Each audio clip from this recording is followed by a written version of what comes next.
O nouă dimineață și un mic dejun altfel. Am înțeles că au un mic dejun foarte bun aici. Ne-a venit micul dejun practic într-un coșuleț. Să vedem ce o să fie aici. Avem și apă caldă. Sper că avem și cafea. Și vă arătăm după ce îl scoatem din coșuleț. Cam așa se prezintă lucrurile. Avem un platouaș cu ceva salam, ceva, un fel de prosciutto. Avem pepene, o pâinică imensă, cafea și mai avem ceva acolo, niște iaurturi, gem, margarină, deci un mic dejun complex.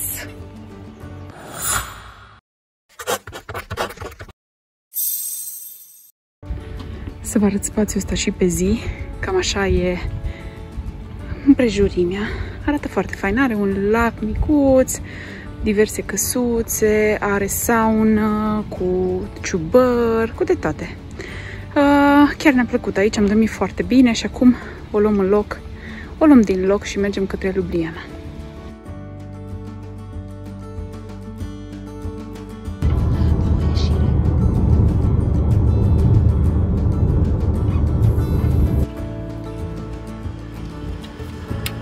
Am ajuns în Ljubljana, am plătit parcarea pentru că avem bani cash, dar am scos bani. Mergem să punem tichetul și apoi sperăm să nu vină ploaia pentru că vrem să vizităm puțin centrul Ljubljanei, care este frumos foc. Am ajuns pe un pod, pe podul de sticlă.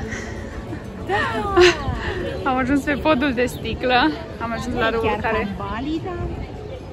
Mulțumesc și cu bucățica asta mică. Doamna e sceptică asupra Ljubljanei, dar să vedem. Sceptică. Apoi după Budapesta, nu prea... Am ajuns și la râul care străbate centrul Ljubljanei și o să luăm pe marginea lui. Nu cred că stăm foarte mult aici, dar măcar așa să dăm o tură prin centru. Cam așa arată centrul astăzi. E destul de aglomerat, adică sunt pline terasele, este o zi de sâmbătă, dar e plin de biciclete. Pe acest canal poți să faci și plimbare cu barca dacă vrei. Uitați-vă, chiar am dat de o bărcuță.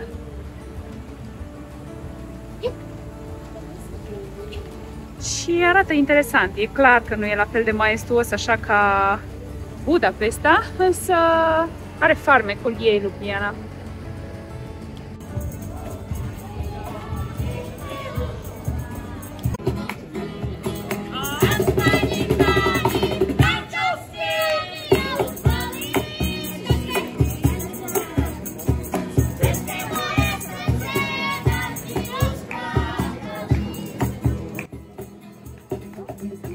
Că am făcut asta, pentru că eu sunt impresionată așa de activitățile copiilor și faptul că, uite, copiii au un anumit talent, ei se vor descurca până la urmă cu asta în viață. Nu știu dacă e cel mai bun lucru, dar... Măcar e ceva. Da.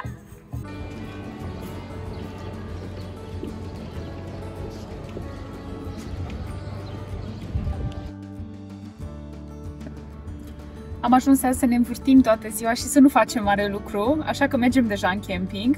În seara asta mergem din nou în camping, aici lângă Postojna Caves. Nici nu știu cum se numesc, sincer, dar așa le spunem.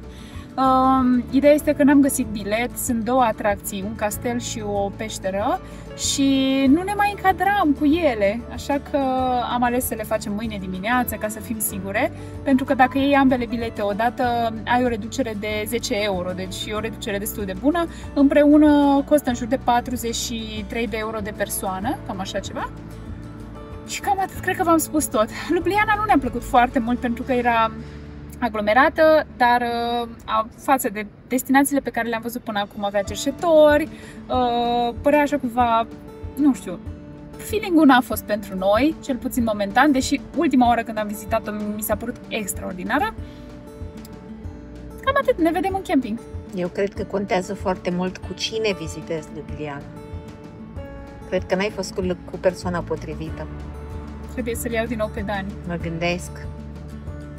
O să facem un vlog să vedem dacă când vine Dani o să fie altfel Ljubljana.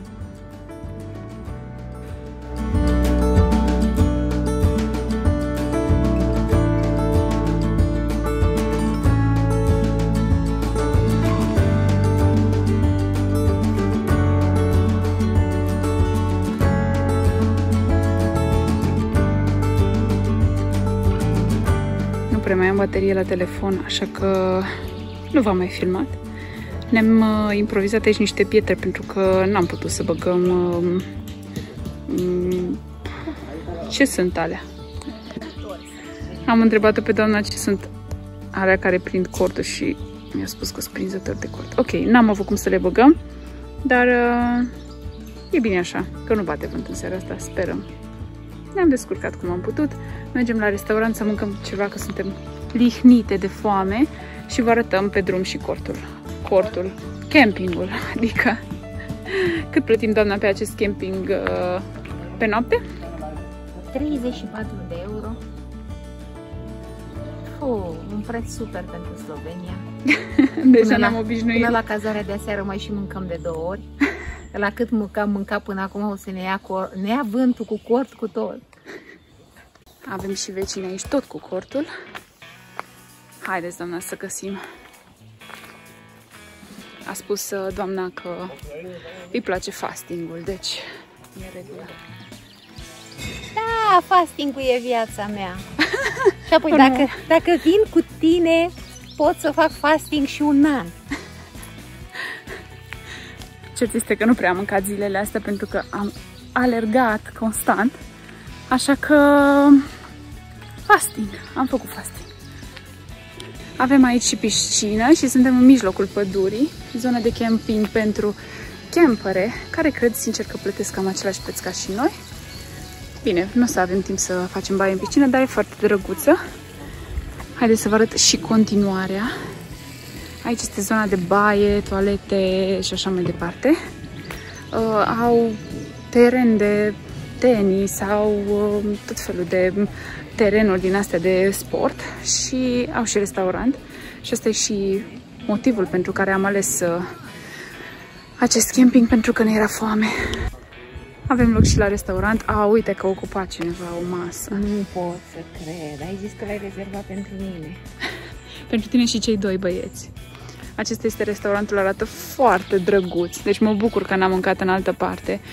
Ducem o lipsă cruntă de restaurante de când am mers în Slovenia. Las că recuperăm în România. Let's chat. Deci asta vă spuneam că aici, în jurul obiectivelor turistice... Hello! E așa de foame că nici nu mai e.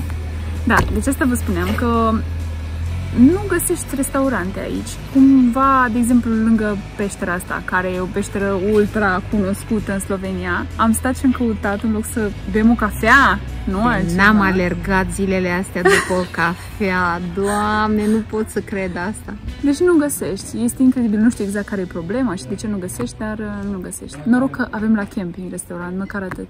Uite că e emisiune acolo. Emisiune? Da, e ceva emisiune. Ceva challenge, ceva, poate că e un fel de Slovenia Express. Am comandat un platou de 2 persoane. Ne-a venit minunea asta mare, imensă, dar e bine, nu ne plângem. Când suntem flămânde. Au venit românii la masă. Da, o să începem să mâncăm, arată foarte bine. Doamne ajută! Bună dimineața! Am aflat că de fapt peștera se numește Postoina, nu Postojna, cum îi spuneam noi, deși așa se scrie. Doamna nu se vede, e acolo în umbră. Bună dimineața, am nevoie de o cafea. Până mergem să luăm cafea, am parcat mașina, n-am mai filmat, m-am desfăcut cortul pentru că a fost foarte de dimineață și nu mai aveam chef de așa ceva. Așa că mergem împreună la peșteră și o să vă filmăm acolo. Trebuie să luăm un tren, după aia mergem și pe jos. Durează vreo oră jumate toată treaba, dar să-i dăm cafea doamnei ca să nu se supere pe noi. Te aștept. Aici poți să-ți parchezi și rulota pe 24 de ore, practic, cu o zi înainte și costă 25 de euro și ai toate facilitățile, baie, loc unde să-ți arunci toaleta și așa mai departe. Și sunt multe parcări, sunt parcări pentru sute de mașini, deci nu știu dacă ai putea să nu prinzi un loc aici la peșteră.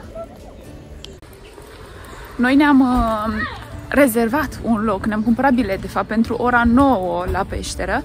De fapt, ne-am luat un fel de deal și mergem și la castel și la peșteră cu 40 de euro, deci e destul de scumpicel biletul, dar cred că merită. Și acum este ora 8:30, așa că trebuie să ne îndreptăm către peșteră. Ce aveți, doamna, aici? Un strudel cu mere, cred. Deja mi-apare zâmbetul. Dacă vine și cafeaua, e tot ce poți să-ți dorești de la viață.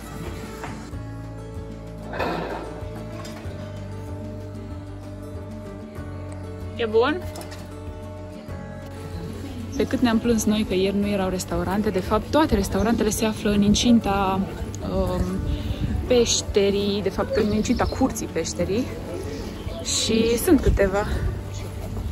Deci, dacă cumva ajungi cu o zi mai devreme, nu prea ai unde să mănânci, dar dacă intri aici la peșteră, sunt multe locuri, magazine de suveniruri.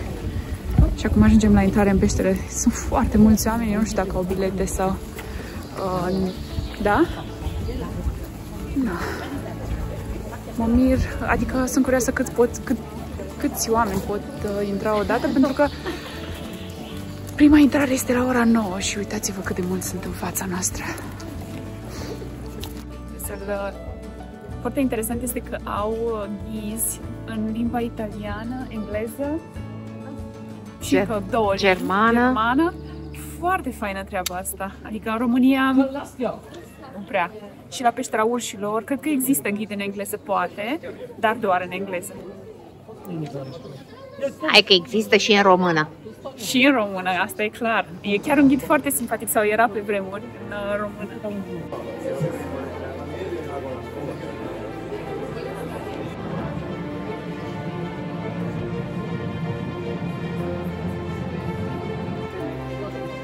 Sunt așa entuziasmată că vine să plâng!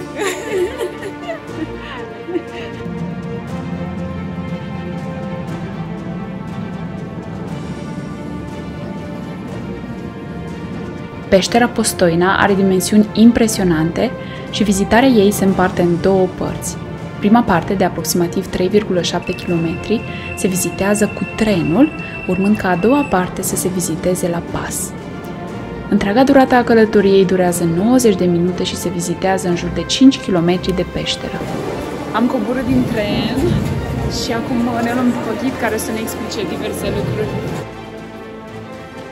Ne aflăm aici la 90 de metri sub pământ și practic ce am mai aflat este că peștera a fost deschisă, a fost găsită în 1818 și la un an a fost deschisă publicului.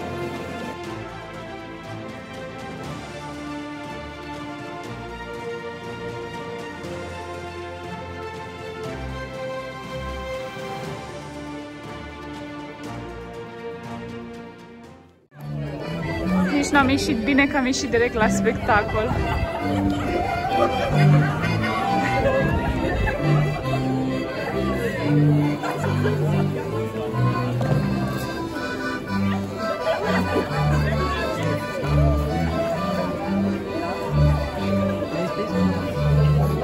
Ce rochițe frumoase, Augustițe.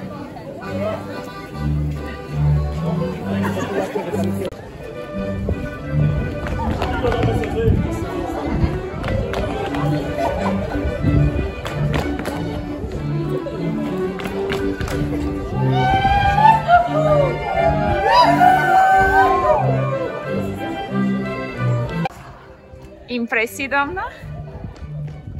Nici nu am cuvinte. Adică sunt impresionată așa de măreție. N-am văzut ceva mai măreț în viața mea. Știi, am mai trăit o emoție asemănătoare când am mers prima oară cu avionul.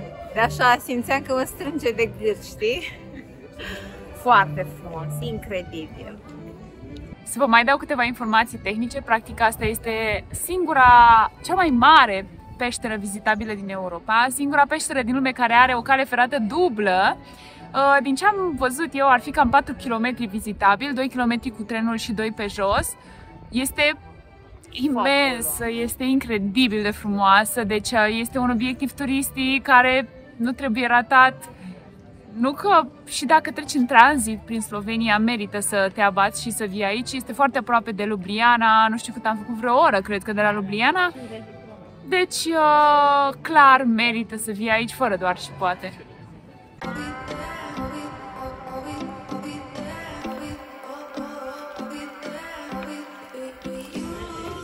Următoarea noastră oprire este la Predjama Castle, care este un castel pe care nu-l mai vedeți acum, dar este un castel în rocă.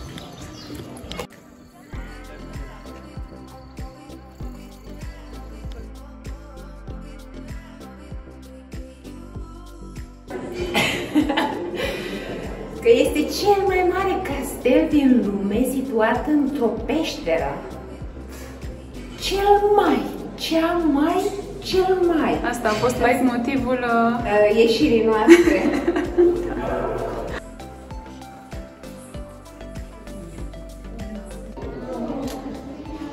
Așa arată toaleta pe care o aveau aici.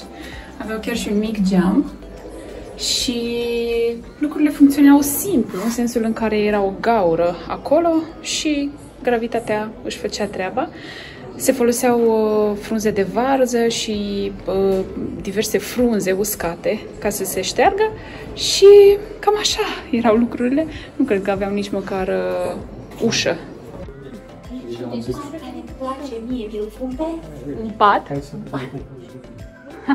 Baldachin.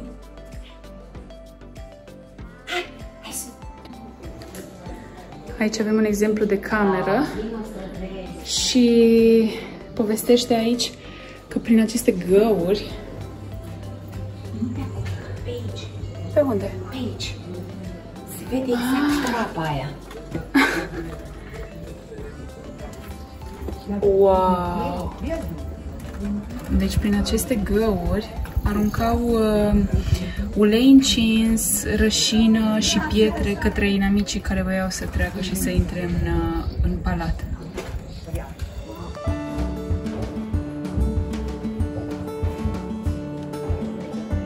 Aceasta era camera cea mai călduroasă din tot castelul, pentru că, deși le oferea siguranță, spun că era foarte, foarte răcoare și foarte întuneric în castel, așadar trebuiau să aibă și o cameră cu mai multe ferestre și puțin mai mari ca să ofere un confort sporit.